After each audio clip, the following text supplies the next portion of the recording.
What would you do if suddenly you realized that a whole new world of opportunities was available to you that wasn't available to the previous generations in your family?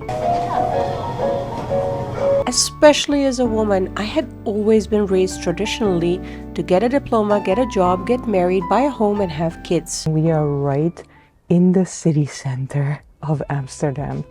I studied law here about 15 years ago almost. And somehow, deep down inside, I have always resisted that. From a very young age, I tell my mom, I'm not going to have kids. I want a career and be rich. My mom always laughed it off, saying, just you wait until you're older.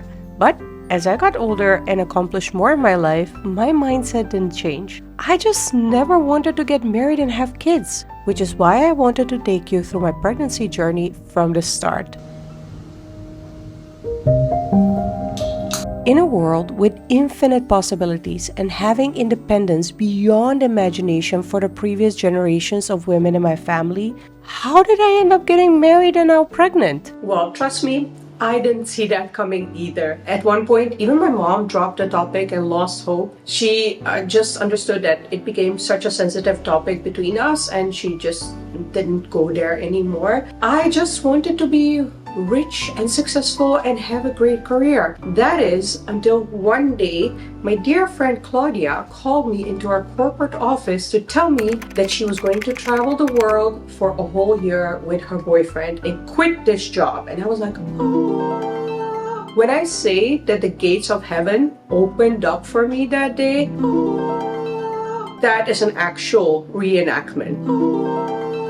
Because that's how it felt. You can do that. There's those options in the world as well. The new plan therefore became to save enough money, travel the world, and quit this job. On top of that, one of my other best friends, Masha, encouraged me to become an entrepreneur. And so I started kind of dabbling with content creation and thinking about business ideas and how to become an entrepreneur. Finally, I also had a burnout when I was 30 years old, basically keeping me in bed for at least 6 months and overthinking my whole life, making me understand that, you know what, if there are opportunities out there that I can go after which were not available for the generations of women before me, it's kind of a sin not to do that, right?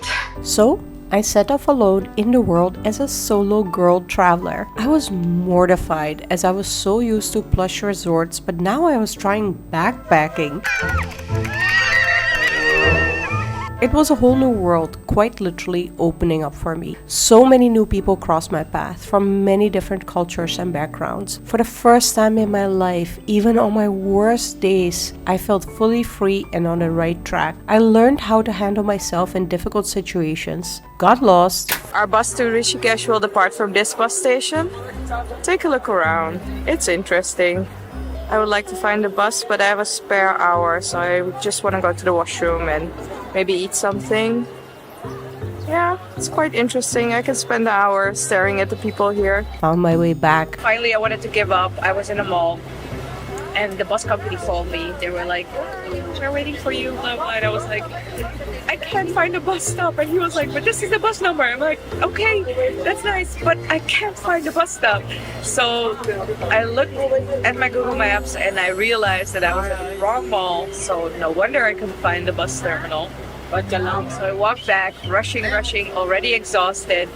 And the bus company was waiting for me. Got sick, healed, and with each new challenge, my confidence rose to new heights by simply demonstrating to myself how strong, inventive, flexible, and kind I could be for myself. Getting out of my comfort zone, surprising myself what I can do.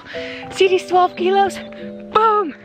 Ah, we did it, baby, we did it. But then I hit an inevitable wall which every traveler hits at one point or another, and it is a lack of a sense of belonging leading to loneliness. I realized that for every dream that you go after, there is a price to pay. And in case of endless travel, that is missing anniversaries, missing birthdays, missing weddings, just not having that close relationships with the people who you love most compared to when you are home because you are traveling all the time. I did have a steady home base in the Netherlands, but is it really a steady home base if all you can think about is taking the next flight to another country after just a week at home? One of my main drivers for ferociously hopping from one country to another was a deep curiosity towards how things can be done differently. In contrast to most travelers, I didn't enjoy big highlights the most during my travels, even though I definitely have some moments that gave me goosebumps. Let me give you an impression of the lines that we're actually going to see. This is one of the most famous ones, the monkey. We are currently in the plane.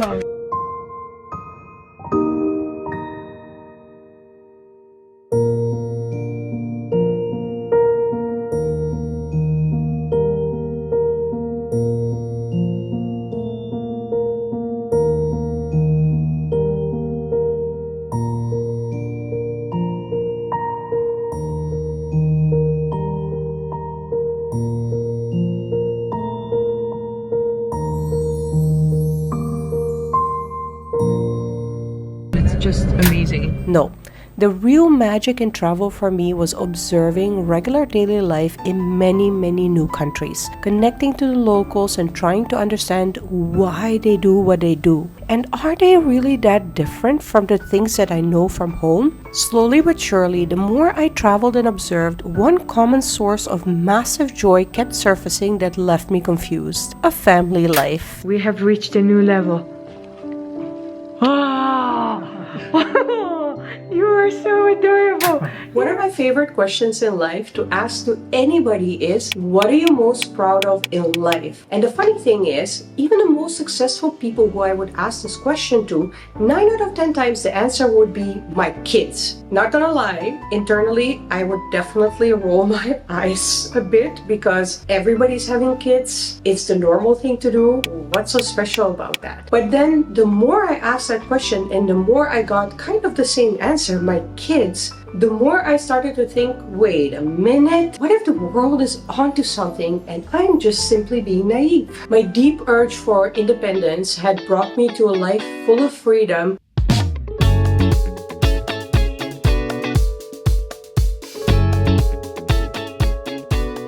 With the price being a loss of sense of belonging and loneliness.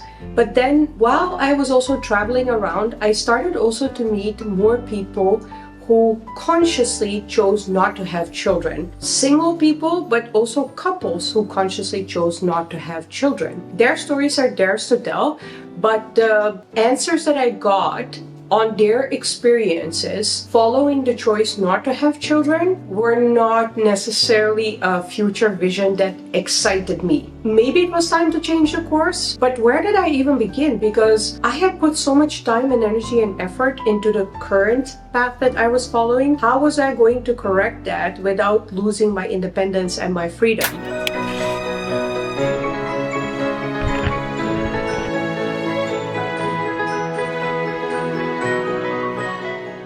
Enter India, the country that you either love or hate. Landing on Indian soil made me feel something for the first time in my life that even goes beyond joy and happiness, the feeling of content. Everything about India just felt calm and peaceful for me. Yes, even the chaos, the traffic, and everything else people may have issues with. It's just this colorful world full of contrasts where no single day is boring. Sometimes it's over-the-moon happiness.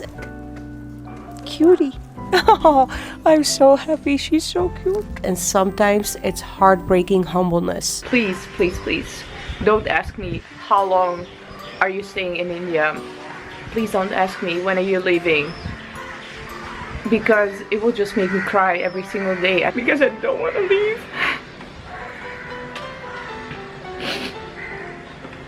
I really don't want to leave.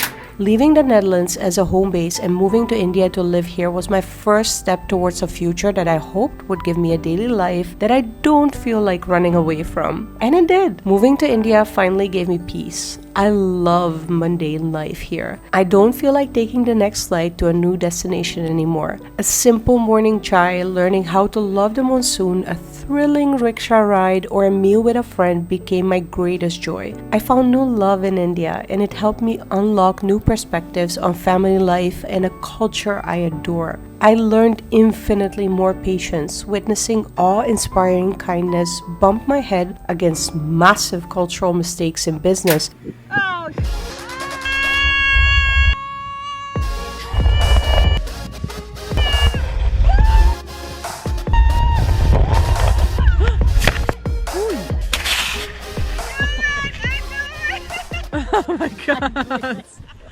And yet never felt like I was on the wrong path. Sure, I had many moments where I wanted to give up, where I wanted to quit, take the easy way out of just going home. However, every part of my India immigration journey felt as natural and right for me as my initial path to freedom and independence. And COVID only confirmed that for me. When the first COVID lockdown was announced, I was forced to make a choice which could impact me on a level of life and death to either return to the Netherlands or stay in India. I didn't have an inch of a doubt and stayed in India. The only thing that changed even more was that I was now fully Bengaluru bound and finally got time to dig into the city properly. And wow! Did this city wrap me up in a big cozy hug once I surrendered to it. If I'd have to describe Bengaluru as a person, it would be that ultra smart, humble, kind friend who's there for you when you need them. However, that friend is never boring and always has some new surprises up her sleeve. The blue pea mango drink. So what I'm seeing here is mango puree at the bottom. This, I'm guessing, is some yogurt or curd, and this, I don't know, blue pea, not blue pea, blue pea, pea. Okay, English people, you are making this very difficult. COVID stay-at-home life without travel was the most mundane life I've lived since my early teenage years. Yet, to my surprise, it still never got boring and I never got antsy or frustrated that I had to spend so much time in one place. It's truly a new chapter in my life that I feel comfortable stepping into because it is clear as day that by now I am comfortable with the idea of getting married and having kids. The weird part is, it doesn't even feel that big anymore. It just feels joyful and exciting, like a new adventure. I have already proven to myself who I am and what I stand for and what I can do in this world. I have chosen every single aspect of my life, from the work that I do, to my partner, to the country that I want to live in. I guess when all those pieces fall into the right place, I just felt like, let's do this. Let's get married and have babies. But if there's anything that life has taught me, it's that you can realize and manifest all you want, but life will keep its own timing for you. With the second wave of COVID, business took an even bigger hit than the first. My immigration status became uncertain. Insecurities about my partner's family or my parents having issues with a marriage kept us awake at night, and a new fear emerged. What if I'm simply too late? I may be ready now, but what if I can't get pregnant and have kids? People kept asking me, when are you getting married? When are you having kids? Like it's some kind of Amazon order you place on a random day whenever you feel like it. Like there are no financial consequences to it, like no physical consequences to it, like no mental consequences to it, which for me is honestly absolutely hilarious. It's such a massive responsibility to step into that chapter of your life. During these dark times, I kept doing the only thing that I know how to get myself through really tough times. I just pray all the time. I explicitly keep expressing my wishes, and I keep having hope that if it's in my heart, if it's a desire that I truly genuinely have, then it's for me. I don't control the timing, but I do think something like that is for me. And I guess after all those years of waiting, the universe just decided, girl, this is gonna be your year, and I'm giving you the all-in-one package.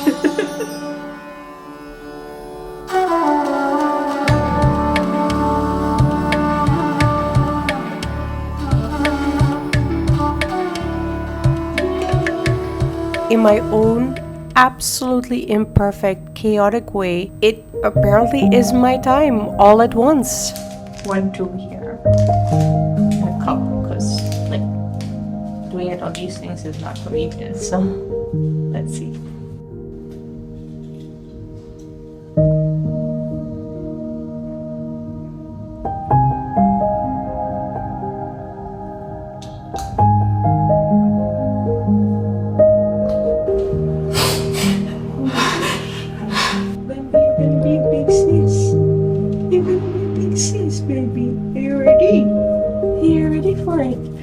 everyone who's asking, where's your husband? Show your husband. I have repeated this many times, but I guess it will be necessary to repeat it even more. My husband is a very, very private person. And on top of that, even more importantly, I personally do not enjoy creating interracial or couple content. I did film our wedding initially, but then looking at the footage, I just felt it's way, way, way too personal. I just like featuring parts of my relationship, of my private life here and there throughout my content, but I never wanted to become the main subject of my content because I also like my privacy as well. Maybe one day I'll publish some of the wedding footage, but right now it just doesn't feel right. I am sharing my pregnancy journey here and there, again, not completely in detail, but I am excited to share some of it for other expecting moms in India and to see what that process looks like, because I think it is helpful. Personally, I've watched so many other videos from pregnant women in many different countries, and it really helped me to get into a different mind state that a pregnancy really kind of also depends on the place where you live, because the amenities might be different or your culture might be different. So that made it very interesting for me as well to kind of share my pregnancy journey in India. There are going to be multiple parts to this, but in this part I just wanted to showcase a little bit of a different journey into the role of wife and mother, because it doesn't have to be traditional anymore. I first went after my childhood dream, made use of every single opportunity that was presented to me, which was not available to the generations of the women before me. And that actually made a lot of space for new dreams to arise. So here we are, your girl is married, she's pregnant, she's about to become a mother. Let's do this.